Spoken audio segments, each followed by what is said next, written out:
آج یہ تماشا اس ملک میں لگا ہوا ہے، اس تماشے کو ختم نہیں کریں گے یہ ملک نہیں چلے گا۔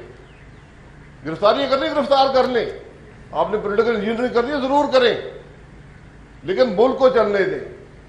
آج پیٹرولیم منسٹری کی، جو پاکستان کی سب سے بڑی منسٹری ہے، ہر پوزیشن خالی ہے، بورڈ میں لوگ آنے کو تیار نہیں ہیں، نان کوالیفائڈ لوگ، جو کمپنیاں اربوں ڈالر کے فیصلے کرتی ہیں، وہاں پر بورڈ میں لوگ بیٹھے ہوئے ہیں جن کو آپ ایک دکان نہ دیں، ایم ڈیز نہیں لگ پاتے۔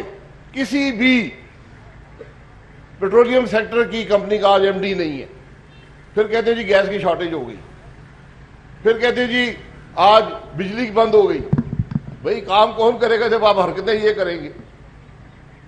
کمپنیز ایکٹ میں لکھا ہوا ہے کہ کمپنیز کے معاملات میں ایس ای سی پی ریگولیٹر ہے، نیب کی جورسڈکشن نہیں ہے۔ یہ قانون ہے ملک کا، یہاں پر کبھی کس کو گھسیٹتے ہیں، کبھی کس کو گھسیٹتے ہیں۔ یہ معاملات چلنے والے نہیں ہیں، یہ ملک اس طرح نہیں چلے گا۔ میں ہمیشہ کہتا ہوں یہ نیب چلا دیں، یہ ملک چلا دیں۔ آج اس کی ایک اور مثال آپ کے سامنے ہے۔ 6 سال بعد پی ایم ڈی سی کے ایم ڈی کے اپائنٹمنٹ کے بارے میں پوچھ رہے ہیں، جی اس میں یہ رول ایسے تھا۔ میں نے کہا یہ رول ویسے بھی ہے۔ بہرحال یہ تماشا لگا رہے گا، آپ کا کاروبار ایسے ہی چلتا ہے، ورنہ آپ بھی آج صبح آرام سے گھر بیٹھے ہوتے۔ صحت مند تو میں بھی لگ رہا ہوں، آپ بھی لگ رہے ہیں۔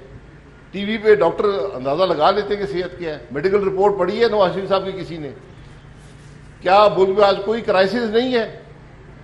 اگر نواز شریف صاحب کو لانے کا ہی بڑا فیصلہ کابینہ نے کیا ہے، اور یہ ان کی مہربانی ہے، ہماری کابینہ جب بھی ملتی ہے تو لوگ دعائیں کرتے ہیں کہ کابینہ نہ ہی ملے تو بہتر ہے۔ پچھلی دفعہ ملے تو 94 دوائیوں کی قیمتیں بڑھا دیں، اب ملیں گے تو بجلی اور گیس کی قیمت بڑھا دیں گے۔ تو کمیٹی 6 وزراء کو چونکہ کام کوئی نہیں ہے، ان کی وزارتوں میں تمام مسائل حل ہو گئے ہیں، تو اب وہ یہ مسئلہ بھی حل کریں گے، کیونکہ ان کا کام تو پریس کانفرنس سے کرنا ہے۔ آپ گن لیں، میں نے ایک دفعہ گنی، کوئی 175 پریس کانفرنسیں